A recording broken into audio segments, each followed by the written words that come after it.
लोग, उम्मीद करते हैं कि आप लोग एकदम अच्छे से होंगे और बहुत ही अच्छे तरीके से मन लगा करके एकदम शानदार तरीके से आप लोग पढ़ाई कर रहे होंगे। भूगोल का कृषि चैप्टर हम लोगों का समाप्त हो गया है। भूगोल का कृषि चैप्टर ना बचा नहीं है, लेकिन सब्जेक्टिव ऑब्जेक्टिव अभी भी बचा हुआ है। तो आज की क्लास में हम लोग सब्जेक्टिव और ऑब्जेक्टिव ये दोनों कंप्लीट कर लेंगे। सब्जेक्टिव क्वेश्चन को भी कंप्लीट कर लेंगे और ऑब्जेक्टिव क्वेश्चन को भी कंप्लीट कर लेंगे।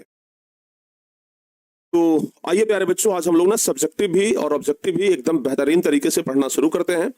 एकदम शानदार तरीके से हर एक कंसेप्ट को समझना शुरू करते हैं। अच्छे तरीके से एक एक चीज को जानने का प्रयास करते हैं। ठीक है, गुड मॉर्निंग आप सभी बच्चों को। और चलिए पहला नंबर क्वेश्चन की ओर हम लोग बढ़ जाते हैं। ठीक है ना। अच्छा, एक बच्चे कह रहे हैं कि सर मखाना के बारे में कहाँ पढ़ा है? मखाना भी एक व्यापारिक कृषि है। बिल्कुल, मखाना भी एक व्यापारिक कृषि है, लेकिन मखाना के बारे में आपकी किताब में ज्यादा पढ़ना नहीं है। ठीक है ना। अगर मखाना के बारे में सिर्फ इतना ही आपको ध्यान रखना है कि वो उत्तरी बिहार में होता है। ठीक है, तो ये इतना हम आपको बता चुके हैं। बाकी मखाना के बारे में कोई विस्तृत जानकारी न तो आपकी किताब में है न तो आपको पढ़ना है। आइए कुछ ऑब्जेक्टिव क्वेश्चन पहले हम लोग देखते हैं और उसके बाद फिर ना हम लोग सब्जेक्टिव क्वेश्चन को भी कवर कर लेंगे। तो बाबू हम लोग पहले ऑब्जेक्टिव क्वेश्चन देखते हैं, जिसमें जितने भी सारे क्वेश्चन हैं सभी क्वेश्चन को हम लोग देखने का प्रयास करेंगे। तो सबसे पहला नंबर क्वेश्चन आपके स्क्रीन के ऊपर दिखाई दे रहा है। आप लोग एकदम जल्दी जल्दी से जवाब बताते जाइएगा। हर एक क्वेश्चन का जवाब हम लोग समझने का पूरा प्रयास करेंगे। ठीक है, चलिए पहला नंबर क्वेश्चन से ही ना आप लोग जवाब बताना शुरू कर दीजिए। पहला नंबर क्वेश्चन है कि भारत में सकल राष्ट्रीय उत्पादन में कृषि का योगदान कितना प्रतिशत है? कृषि का उत्पादन, ये सकल राष्ट्रीय उत्पादन में कृषि का योगदान कितना प्रतिशत है? तो ध्यान रखिएगा, सकल राष्ट्रीय उत्पादन में कृषि का योगदान यहां पर याद रखिएगा 19.5%, यानी ए ऑप्शन सही जवाब हो जाएगा। कितना होगा बाबू? ए ऑप्शन सही जवाब हो जाएगा। क्लियर। आइए दूसरा नंबर क्वेश्चन है कि भारत की कितनी प्रतिशत आबादी प्रत्यक्ष या अप्रत्यक्ष रूप से कृषि कार्य में लगी हुई है? भारत में कितनी प्रतिशत आबादी है जो कृषि कार्य में लगा हुआ है? तो ध्यान रखिएगा, भारत का कितना प्रतिशत आबादी कृषि कार्य में है? ध्यान रखिएगा, अभी फिलहाल बात करें तो 53.8%, यानी बी ऑप्शन सही जवाब होगा। ऐसे तो लगभग हम लोग 60% भी देख लेते हैं। वर्तमान समय में तीसरा नंबर क्वेश्चन बताइए, वर्तमान समय में कुल कृषि भूमि का कितना प्रतिशत भाग प्रति भूमि है? कुल कृषि भूमि का कितना प्रतिशत भाग जो है वो प्रति भूमि है, बताइए।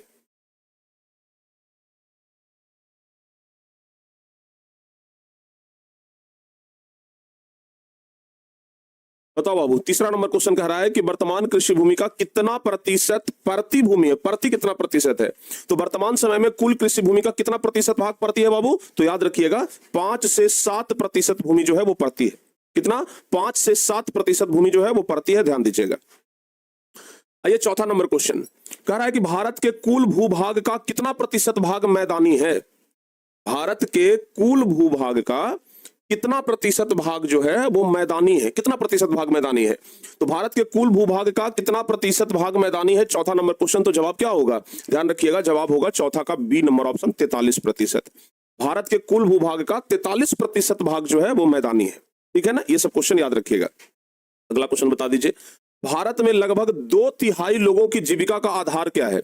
भारत में लगभग 2/3 लोगों की जीविका का आधार बताइए। तो भारत में लगभग 2/3 लोगों की जीविका का आधार है कृषि, यानी कि पांचवा का ना ए ऑप्शन सही हो जाएगा। आगे बढ़ते हैं, झूम कृषि किस प्रकार की कृषि है? बताओ बाबू जल्दी से। झूम कृषि के बारे में बताए थे ना कि लोग क्या करते हैं, जंगल को साफ करते हैं, कृषि करते हैं, जब तक मिट्टी उपजाऊ है तब तक कृषि करेंगे। जैसे ही मिट्टी की उपजाऊ क्षमता खत्म होती है वो अपना जगह बदल लेते हैं। तो झूम कृषि को ही प्यारे बच्चों स्थानांतरित कृषि कहते हैं, यानी कि सी नंबर ऑप्शन क्या हो जाएगा? सही जवाब हो जाएगा। आगे आइए, सातवां नंबर क्वेश्चन कह रहा है कि भारत के किस राज्य में सोपानी यानी सीढ़ी नुमा खेती प्रचलित है?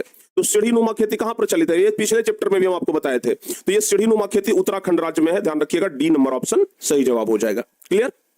हाँ, अगला नंबर क्वेश्चन है कि झूम खेती भारत में किस भाग में की जाती है?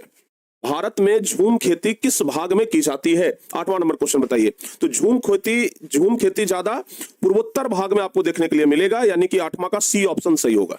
झूम खेती ज्यादा पूर्वोत्तर भाग में देखने के लिए मिलता है। क्लियर, याद रखिएगा। अच्छा, आप लोगों का जो स्कूल चलता है वो कितना बजे से कितना बजे तक अभी चल रहा है बाबू? बताओ जल्दी से एक बार। आप लोगों का जो स्कूल है वो कितना बजे से कितना बजे तक अभी चल रहा है, पर बताइए। आप लोग स्कूल डेली जाते हैं? साथ साथ ये भी बता दीजिए। स्कूल नहीं जाते हैं? वाह, बहुत बढ़िया। नहीं जाते हैं? 9 से 10 से 12, 9:30, 10 से 3, 12 से 5। भाई आप लोग का तो ऐसे कैसे हो सकता है कि सब लोगों का समय अलग अलग रहे? किसी का 10 से 3, किसी का 9 से 4, किसी का 10 से 5।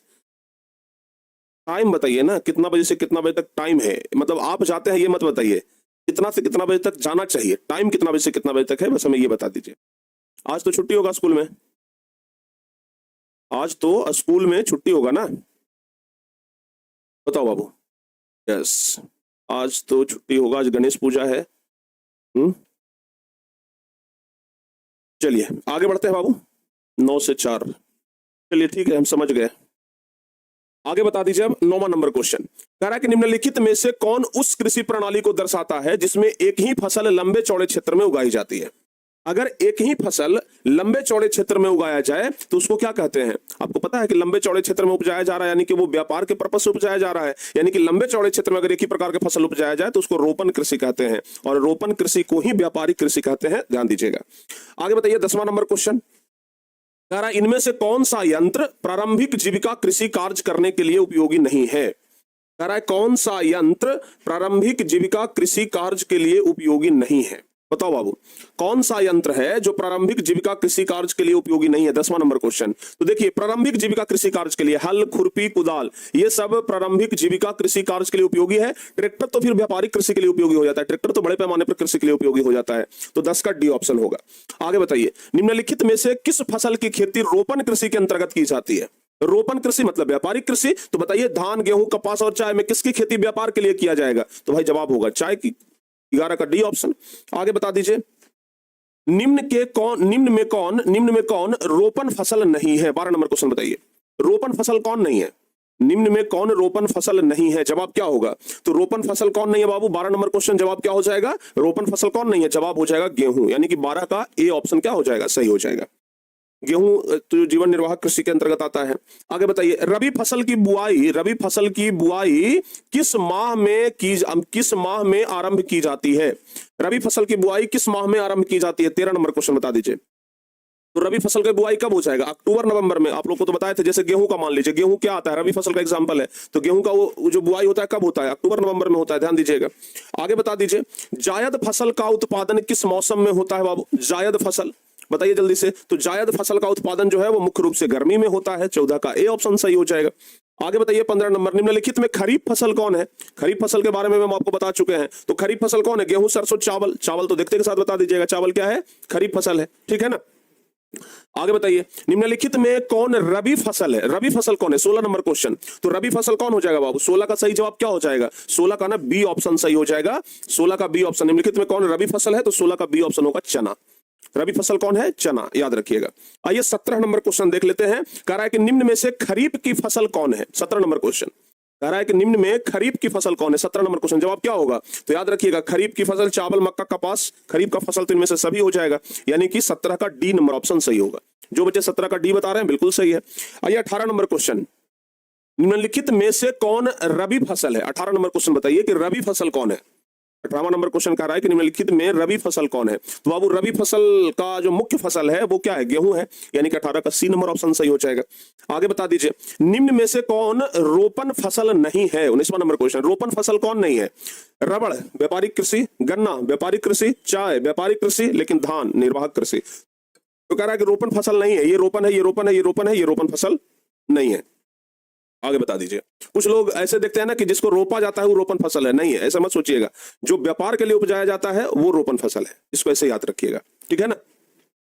भारत की प्रमुख खाद्यान्न फसल, तो भारत की प्रमुख खाद्यान्न फसल में धान आता है, धान भी आता है, गेहूं भी आता है, लेकिन पहला प्रमुख खाद्यान्न फसल धान है, तो 20 का डी ऑप्शन सही जवाब हो जाएगा। आगे बता दीजिए चावल क्या है बाबू, तो चावल एक खरीफ फसल है, ये तो सबको पता है, चावल खरीफ फसल है।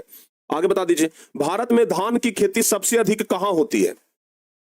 भारत में धान की खेती सबसे ज्यादा कहां होती है, तो भारत में धान की खेती सबसे ज्यादा पश्चिम बंगाल में, 22 का ना ए ऑप्शन ध्यान दीजिएगा सही जवाब होगा। आगे बता दीजिए कि किस राज्य में धान के सिंचित क्षेत्र अधिक मिलते हैं, मतलब कौन सा ऐसा राज्य है जहां पर धान के सिंचित क्षेत्र जो है वो अधिक मिलते हैं। तो 23 का जवाब क्या होगा, सिंचित क्षेत्र धान का कहां अधिक मिलता है, तो जवाब याद रखिएगा तमिलनाडु में, यानी कि बी ऑप्शन, 23 का ना बी ऑप्शन सही जवाब होगा। आगे बताइए गेहूं के उत्पादन में भारत का विश्व में कौन सा स्थान है। गेहूं के उत्पादन में भारत का विश्व में कौन सा स्थान है, गेहूं के उत्पादन में। तो याद रखिएगा गेहूं के उत्पादन में अगर बात किया जाए तो भारत का दूसरा स्थान आता है, चावल में भी दूसरा और गेहूं में भी दूसरा। पहला स्थान किसका था बाबू, आप लोग को पढ़ाए थे हम, पहला स्थान किसका था, चाइना वालों का था। पहला स्थान किसका था, चीन वालों का था, याद रखिएगा। आगे बताइए 25वां नंबर, इनमें कौन गेहूं का प्रमुख उत्पादक नहीं है? गेहूं का प्रमुख उत्पादक नहीं है। तो बाबू गेहूं जो है ना वो उत्तर प्रदेश में होता है, मध्य प्रदेश में होता है, राजस्थान में, तमिलनाडु नहीं हो जाएगा। तो 25 का सी नंबर ऑप्शन सही होगा। ठीक है ना, ठीक है बाबू, ध्यान दीजिएगा। आगे बताइए, गेहूं फसल है कैसा भाई? तो गेहूं रबी फसल है। गेहूं कैसा फसल है? रबी फसल है, ध्यान दीजिएगा। 27वां नंबर क्वेश्चन, निम्न में से कौन मोटे अनाज की फसल नहीं है? 27वां नंबर, मोटे अनाज की फसल कौन नहीं है? तो मोटे अनाज की फसल कौन नहीं है? जवाब होगा गन्ना। 27 का सी ऑप्शन सही होगा। मोटे अनाज की फसल कौन नहीं है? जवाब होगा गन्ना। क्लियर? आगे बताइए, भारत में ज्वार की सबसे अधिक खेती कहां होती है? ज्वार की खेती, तो प्यारे बच्चों ज्वार की खेती सबसे ज्यादा कहां होता है? जवाब होगा महाराष्ट्र में। सबसे ज्यादा ज्वार का खेती कहां होता है? महाराष्ट्र में। 28 का ए नंबर ऑप्शन सही हो जाएगा। आइए 29 नंबर क्वेश्चन देख लेते हैं। भारत में बाजरा की सर्वाधिक खेती कहां होती है? बाजरा की खेती सबसे ज्यादा कहां होती है? तो बाजरा का रोटी बनता है, आटा, जैसे गेहूं का आटा होता है ना, वैसे ही बाजरा का भी आटा होता है। तो बाबू भारत में बाजरा की खेती सबसे ज्यादा राजस्थान में होता है। सी नंबर ऑप्शन सही होगा। बहुत पौष्टिक है। आप लोग गेहूं का रोटी खाते हैं ना, कम से कम सप्ताह में 1-2 दिन बाजरा का भी रोटी खाइए, देखिए बहुत पौष्टिक है। ठीक है ना, ज्वार का हो गया, बाजरा का हो गया, ये सब आटा का रोटी खाना चाहिए। चलिए आगे बढ़ते हैं। दाल किस पौष्टिक अंश का स्रोत है? मतलब दाल में क्या पाया जाता है? तो दाल में सबसे ज्यादा प्रोटीन पाया जाएगा। 30 का बी ऑप्शन सही होगा। दाल में सबसे ज्यादा ये क्या पाया जाता है? प्रोटीन पाया जाता है, ध्यान दीजिएगा। आगे बता दीजिए, निम्न में से कौन दलहन की फसल नहीं है? चना तो दलहन है, मसूर दलहन है, उड़द दलहन है, लेकिन बाजरा दलहन की फसल नहीं है। अगला क्वेश्चन, दक्षिण भारत में सर्वाधिक गन्ना उत्पादक राज्य कौन है? दक्षिण भारत में सर्वाधिक गन्ना उत्पादक राज्य कौन है? तो दक्षिण भारत में सर्वाधिक गन्ना उत्पादक राज्य में आता है महाराष्ट्र, यानी 32 का ना सी ऑप्शन सही होगा। 32 का सी ऑप्शन सही जवाब हो जाएगा। आगे बता दीजिए बाबू 33 नंबर क्वेश्चन, कह रहा है कि तिलहन के उत्पादन में भारत का विश्व में कौन सा स्थान है? तिलहन कहने का मतलब कि ऐसा फसल जिससे हमें तेल की प्राप्ति हो। तो बताइए कि तिलहन के उत्पादन में भारत का विश्व में कौन सा स्थान है? तो इसका जवाब होगा पहला। तिलहन के उत्पादन में भारत का विश्व में पहला स्थान है। आगे बताइए, मूंगफली का उत्पादन भारत के किस राज्य में सबसे ज्यादा होता है? मूंगफली किसको बोलते हैं? बादाम को ना। तो मूंगफली का उत्पादन सबसे ज्यादा गुजरात में होता है। ध्यान रखिएगा कि मूंगफली का उत्पादन भारत के किस राज्य में? तो जवाब होगा गुजरात में सबसे ज्यादा होता है। आगे बता दीजिए, अगला क्वेश्चन कह रहा है कि सरसों के उत्पादन में भारत का कौन सा राज्य प्रथम स्थान ये रखता है? सरसों, सरसों क्या हो गया? एक तिलहन फसल हो गया। भाई सरसों का उत्पादन सबसे ज्यादा कहां होता है? जवाब याद रखिएगा उत्तर प्रदेश में, यानी ए ऑप्शन सही जवाब हो जाएगा। आगे बता दीजिए, सरसों किस प्रकार की फसल है? तो अभी बताए हैं कि सरसों एक तिलहन फसल है। अगला बताइए, चाय का सर्वप्रथम उत्पादक कहां आरंभ किया गया था? चाय का सबसे पहले शुरुआत कहां हुआ था? आपको बताए थे ब्रह्मपुत्र घाटी, बताए थे ना। तो चाय का सर्वप्रथम उत्पादक हुआ था ब्रह्मपुत्र घाटी में, यानी कि डी नंबर ऑप्शन सही होगा। 37 का डी नंबर, जो बच्चे 37 का डी बता रहे हैं उनका एकदम सही है। आइए बढ़ते हैं आगे। अगला नंबर 38 नंबर, कह रहा है अधिक दिनों तक वर्षा के वियोग सहना किस फसल के लिए घातक सिद्ध होती है? अगर लगातार वर्षा होते रहे ना तो चाय का फसल नहीं हो सकता है, क्योंकि आपको बताए हैं कि चाय पहाड़ी नुमा जमीन पे होता है जहां पे कि जड़ों में पानी नहीं रुकना चाहिए। चाय के जड़ में पानी नहीं रुकना चाहिए, बता चुके हैं। आगे बताइए, किस फसल की खेती के लिए ढालू भूमि आवश्यक है? तो ढालू भूमि तो चाय कॉफी ये सब के लिए जरूरी है, तो कहवा लिख लीजिए। 39 का ना सी नंबर ऑप्शन सही हो जाएगा। अगला नंबर क्वेश्चन है कि चाय में किस पदार्थ की उपस्थिति के कारण ताजगी महसूस होती है? चाय में क्या पाया जाता है कि ताजगी महसूस होता है? तो चाय में थीन पाया जाता है। क्या पाया जाता है? थीन, ध्यान दीजिएगा। अगला, विश्व में चाय का सबसे बड़ा उत्पादक देश कौन है? सबसे बड़ा उत्पादक देश विश्व का, तो विश्व का सबसे बड़ा उत्पादक देश, सबसे बड़ा उत्पादक देश चीन है। चीन ही हो जाएगा विश्व का सबसे बड़ा। कि भारत का स्थान आता है चाय के मामले में, प्रथम स्थान कौन सा है?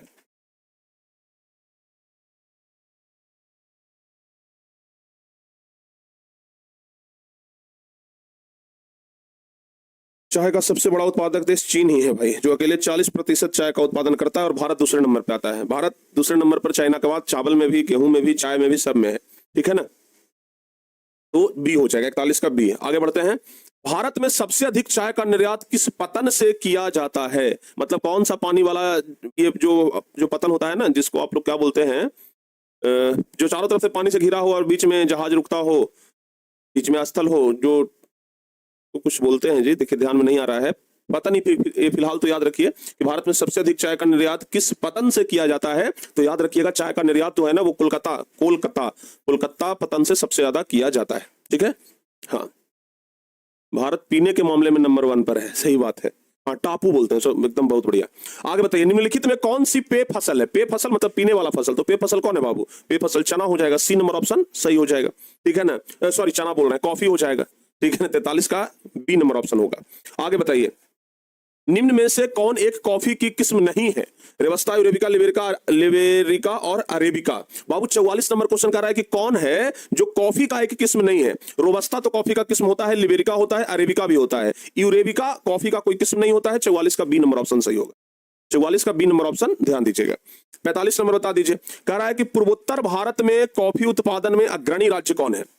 पूर्वोत्तर भारत में कॉफी के उत्पादन में अग्रणी राज्य, तो पूर्वोत्तर भारत में कॉफी उत्पादन में अग्रणी राज्य हो जाएगा त्रिपुरा, 45 का डी ऑप्शन। आगे बताइए, भारत में कहवा का सबसे बड़ा उत्पादक राज्य कौन है? कॉफी का सबसे बड़ा उत्पादक राज्य, 46 नंबर क्वेश्चन बताइए। भारत में कॉफी का सबसे बड़ा उत्पादक राज्य, तो कॉफी का सबसे बड़ा उत्पादक राज्य हो जाएगा कर्नाटक, यानी 46 का ए नंबर ऑप्शन सही हो जाएगा। आगे बताइए 47 नंबर, भारत में बागानी कृषि की शुरुआत हुई थी। बागानी कृषि की शुरुआत कब हुई थी? याद रखिएगा, भारत में बागानी कृषि का शुरुआत हुआ है 1880 ईस्वी में। अगला नंबर क्वेश्चन, निम्न कौन सी फसल बागवानी फसल नहीं है? तो प्यारे बच्चों, बागवानी फसल मतलब आम तो बागवानी है, बागान लगाकर उपजाया जाता है, संतरा भी बागवानी है, केला भी बागवानी है, लेकिन कपास तो खेतों में होता है। तो 48 का ना डी नंबर ऑप्शन सही होगा। जो बच्चे 48 का डी बता रहे हैं उनका जवाब एकदम सही है। आगे बताइए आप लोग, भारत में किस फसल का उत्पादन सबसे अधिक होता है? भारत में किस फसल का उत्पादन सबसे अधिक होता है?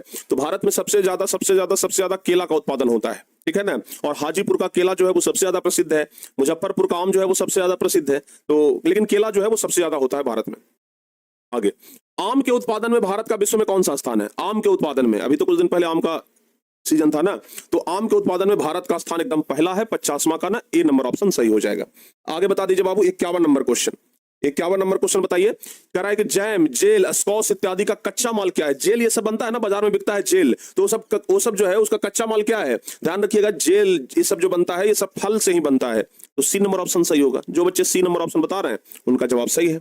आगे बता दीजिए, भारत का सर्वाधिक काजू उत्पादक राज्य कौन है? जहां सबसे ज्यादा काजू होता है, तो भारत का सर्वाधिक काजू उत्पादक राज्य है केरल, काजू सबसे ज्यादा केरल में होता है।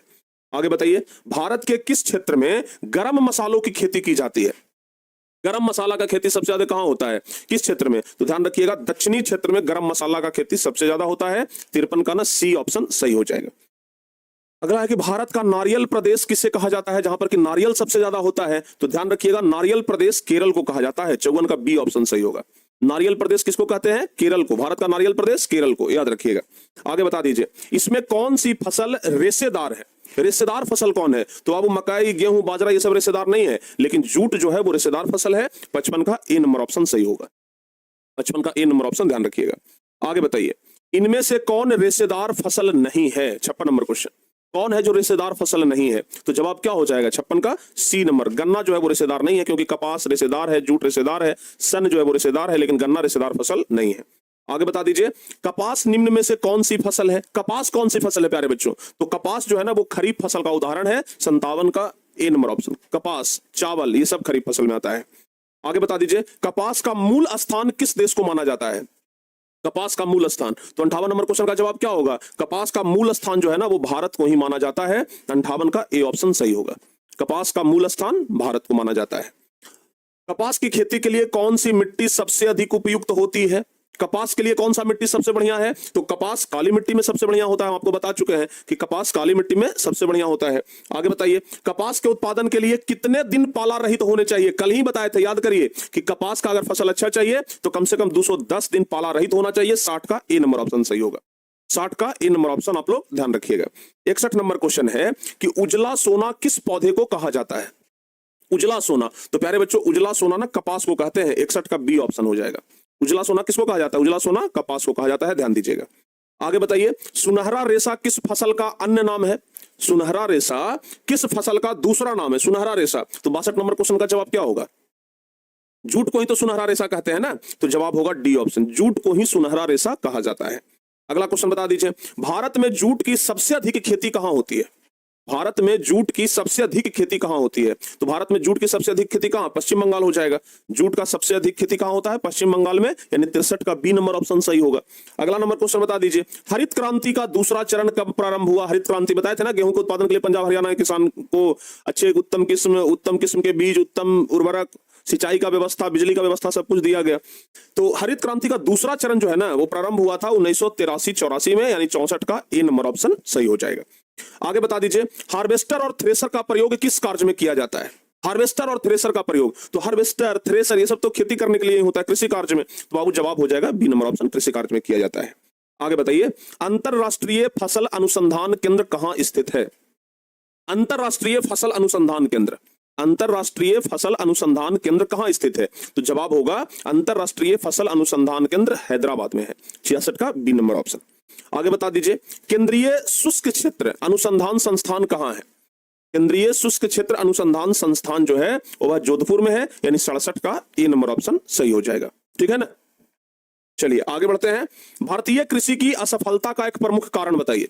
भारतीय कृषि की असफलता का एक प्रमुख कारण, तो भारतीय कृषि की असफलता का एक कारण है अनियमित मानसून, यानी कि 68 का ए नंबर ऑप्शन सही होगा। ठीक है, 68 का ए नंबर ऑप्शन। आगे बताइए बाबू, 69 नंबर क्वेश्चन, इस सरकार निम्नलिखित में से कौन सी घोषणा फसलों को सहायता देने के लिए करती है? सरकार कौन सी घोषणा करती है फसलों को सहायता देने के लिए? तो सरकार करती है न्यूनतम सहायता मूल्य, न्यूनतम सहायता मूल्य, जिसको कि एमएसपी भी कहते हैं, मिनिमम सपोर्ट प्राइस। ठीक है ना, ध्यान रखिएगा। आगे बता दीजिए, दूध के उत्पादन में विश्व में भारत का कौन सा स्थान है? दूध के उत्पादन में भारत पहला नंबर पे आता है। दूध के उत्पादन में भारत जो है वो कौन से नंबर पे आता है? पहला नंबर पे, यानी कि दूध के उत्पादन में भारत का स्थान पहला नंबर है। आगे बताइए, ऑपरेशन फ्लड से क्या तात्पर्य है? 71 नंबर क्वेश्चन, ऑपरेशन फ्लड से क्या तात्पर्य है? तो ऑपरेशन फ्लड कहने का मतलब क्या बताए थे? श्वेत क्रांति यानी डेयरी का विकास, यानी कि बाबू 71 का बी नंबर ऑप्शन जो है आपका सही हो जाएगा। 71 का जो बच्चे बी बता रहे हैं बिल्कुल सही है। 72 नंबर क्वेश्चन, ऑपरेशन फ्लड का दूसरा नाम बताइए। तो ऑपरेशन फ्लड का दूसरा नाम क्या है? श्वेत क्रांति है, यानी सी नंबर ऑप्शन सही होगा। सी नंबर ऑप्शन ध्यान रखिएगा। ठीक है, और सबसे लास्ट क्वेश्चन है ऑब्जेक्टिव का कि दूध उत्पादन से संबंधित ऑपरेशन फ्लड 2 नामक योजना कब प्रारंभ की गई? बताइए जल्दी से, दूध उत्पादन से संबंधित ऑपरेशन फ्लड 2 नामक योजना कब प्रारंभ की गई? तो जवाब होगा 1981 में। 1981 में प्रारंभ किया गया, यानी 73 का ना सी ऑप्शन सही होगा। जो बच्चे 73 का सी बता रहे हैं उनका जवाब एकदम सही है। तो ये था प्यारे बच्चों 73 क्वेश्चन। आप लोग बताइए कि कितना क्वेश्चन सही लगभग हुआ होगा और कितना क्वेश्चन गलत हुआ होगा आप लोगों का, बताओ जल्दी से बाबू। ये था 73 ऑब्जेक्टिव क्वेश्चन, जो कि इस चैप्टर के लिए काफी ज्यादा महत्वपूर्ण है। अच्छा, दूसरी बात, आप लोगों को सब्जेक्टिव क्वेश्चन के बारे में अगर बात किया जाए तो पिछली क्लास में हमने आपको बोला था कि लगभग टॉपिक तो हम सारे पढ़ा चुके हैं। सब्जेक्टिव क्वेश्चन जो क्वेश्चन बैंक वाला भी है उसे भी हम हर एक नोट्स में दे रहे हैं, तो क्वेश्चन बैंक वाला भी क्वेश्चन आप लोगों को हर एक नोट्स में ही मिल जाएगा। तो बाबू 73 नंबर क्वेश्चन में से कितना नंबर क्वेश्चन आप लोग सही किए हैं? 73 क्वेश्चन में से कितना क्वेश्चन सही किए हैं बताओ बाबू, जल्दी जल्दी से बता दीजिए।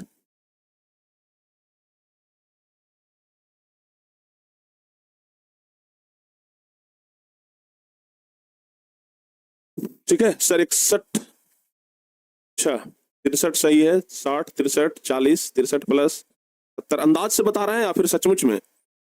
अंदाज से तो कहीं नहीं बता रहे हैं आप लोग, या फिर सचमुच में उतना सही है? बहुत सारा रिवीजन करना बचा हुआ है सर, बहुत बढ़िया। अच्छा, तो अब प्यारे बच्चों आप हमें ये बता दो, यहां तक तो सब कुछ हम कंप्लीट करवा दिए, ठीक है ना। अब तो हमें नहीं लगता है कि कोई पहला चैप्टर दूसरा चैप्टर में किसी प्रकार का कोई दिक्कत होगा। तो दूसरा नंबर चैप्टर भी आपका कंप्लीट हो गया है, जो ये भूगोल का, ज्योग्राफी का। अब आप लोग हमें बताइए कि अब इसके बाद कौन सा सब्जेक्ट या फिर ज्योग्राफी को ही आगे स्टार्ट करें। पहले तो आप लोग हमें ये बता दीजिए, ज्योग्राफी का कौन सा सब्जेक्ट स्टार्ट करें। और जहां तक बात रहा सब्जेक्टिव क्वेश्चन का, तो सब्जेक्टिव क्वेश्चन हम आपको ऑलरेडी बाबू कल भी करवाए थे, ठीक है ना। सब्जेक्टिव क्वेश्चन जैसे ये सब क्वेश्चन आता है कि रबी फसल और खरीफ फसल में अंतर, तो बाबू रबी फसल हम आपको करवा चुके हैं पूरा, खरीफ फसल हम आपको करवा चुके हैं पूरा, ये सबका क्वेश्चन नोट्स में भी आप लोग को गया होगा, ठीक है ना। सस्य गहनता को प्रभावित करने वाले कारण, हम आपको सस्य गहनता कहने का मतलब तो समझाए ही थे कि सस्य गहनता क्या होता है। तो ये सारे क्वेश्चन वही है जो कि हम आप लोगों को ऑलरेडी बताए हैं। जैसे व्यापारिक कृषि और जीवन निर्वाह कृषि, तो व्यापारिक कृषि भी पढ़ा चुके हैं, जीवन निर्वाह कृषि भी पढ़ा चुके हैं। तो व्यापारिक कृषि भी है और जीवन निर्वाह कृषि भी है, सब कुछ है। तो बाबू जितना भी क्वेश्चन है ना सब बताया हुआ है। जैसे देख लीजिए, नकदी फसल और रोपण फसल क्या है, तो नकदी फसल रोपण फसल आपको पता है। रोपण फसल मतलब व्यापारिक कृषि जो बड़े पैमाने पर किया जाता है, और नकदी फसल जो छोटे पैमाने पर होता है, ठीक है। और बच्चों का डिमांड जो है वो हिस्ट्री के लिए ज्यादा आ रहा है कि गुरुजी हिस्ट्री स्टार्ट कर दीजिए, ठीक है। तो प्यारे बच्चों हिस्ट्री आप लोगों का स्टार्ट हो जाएगा, ठीक है ना, हिस्ट्री स्टार्ट हो जाएगा। आज तो शाम में हम लोग श्वसन स्टार्ट करेंगे यानी बायोलॉजी का, ठीक है ना, और कल शाम में आप लोगों का हिस्ट्री स्टार्ट करेंगे। तब तक कल सुबह में क्या करेंगे, तो बाबू कल सुबह में हम लोग देखते हैं कोई सोशल साइंस का ही कोई टॉपिक अगर छोटा है तो उसको हम लोग पढ़ने का प्रयास करते हैं, ठीक है। हाँ, कोई एक छोटा सा चैप्टर सोशल साइंस का और हम पढ़ा देते हैं, और उसके बाद हम क्या करेंगे, स्टार्ट करेंगे हिस्ट्री, ठीक है ना, हिस्ट्री का 3rd चैप्टर। क्लियर? हाँ बाबू, ध्यान दीजिएगा उसको, ठीक है ना। तो जितना भी सब्जेक्टिव क्वेश्चन है, जैसे पूछ रहा है हरित क्रांति से आप क्या समझते हैं, पूरा हरित क्रांति के बारे में हम आपको समझा चुके हैं। तो यही सब ना क्वेश्चन आता है परीक्षा में। परीक्षा में क्या कहीं अलग से क्वेश्चन देगा, जो टॉपिक हम पढ़ाए हैं क्वेश्चन उतना में से ही आएगा, उससे बाहर क्वेश्चन नहीं जाएगा, उससे बाहर क्वेश्चन 1% भी नहीं जाएगा। सिलेबस से बाहर दे देगा जी, आउट ऑफ सिलेबस दे देगा। आउट ऑफ सिलेबस तो क्वेश्चन नहीं देगा, जो देगा सब सिलेबस वाला देगा, और सिलेबस वाला प्यारे बच्चों हम लोग ऑलरेडी कंप्लीट किए हुए हैं। जैसे ये क्वेश्चन देख लीजिए, भारत के किन्हीं 2 रोपण फसल का नाम लिखिए। सबको 2 व्यापारिक फसल नहीं उत्पाद, रोपण कृषि, भारत के किन्हीं 2 रोपण फसलों के नाम लिखिए। तो गन्ना हो गया, चाय हो गया, जो व्यापार के लिए किया जाता है। तो ये सब क्वेश्चन एकदम आसान आसान क्वेश्चन है। कह रहा है कि 2 नकदी और 2 रेशेदार फसल का नाम, तो नकदी फसल चाय कॉफी, रेशेदार फसल कपास और जूट। तो ये सब क्वेश्चन तो सब आसान है, और यही सब क्वेश्चन पूछा भी जाता है। कपास के उत्पादन में महाराष्ट्र क्यों प्रसिद्ध है, तो क्योंकि भाई महाराष्ट्र में सबसे ज्यादा काली मिट्टी है, महाराष्ट्र में सबसे ज्यादा काली मिट्टी है, ठीक है ना, तो इसलिए महाराष्ट्र में कपास का खेती ज्यादा होता है। तो ये सब क्वेश्चन छोटा छोटा क्वेश्चन है, सारे क्वेश्चन कल भी हम आपको भिजवा दिए थे। कल आपको क्वेश्चन सब मिल गया था, एक बार बताइए तो, ये सब जितना भी क्वेश्चन है सब कल मिल गया था ना, तो जितना भी क्वेश्चन है सब कल मिल गया होगा। हाँ बताओ एक बार जल्दी से बताइए, जितना भी क्वेश्चन है क्या सब कल आप लोगों को मिल गया था? हाँ बताओ बाबू जल्दी से, कल के पीडीएफ में आप लोगों को ये सब क्वेश्चन मिला था, यस और नो? याद भी कर लिए? अरे वाह क्या बात है, बहुत बढ़िया। तो प्यारे बच्चों आज भी हम आप लोगों को भिजवा देते हैं, अगर आज भी संभव हो तो आज भी हम भिजवा देते हैं। तो आप लोग ना याद कर लीजिएगा, ठीक है ना, पूरा क्वेश्चन को एक बार रिवीजन कर लीजिएगा, ठीक है। और कल हम देखते हैं कोई अन्य चैप्टर स्टार्ट करते हैं, और उसके बाद फिर हम हिस्ट्री का 3रा नंबर चैप्टर स्टार्ट करेंगे, ठीक है ना। आइए, तो प्यारे बच्चों भूगोल का 2रा नंबर चैप्टर जो है वो आज एकदम संपूर्ण तरीके से समाप्त हो गया है, ठीक है बाबू।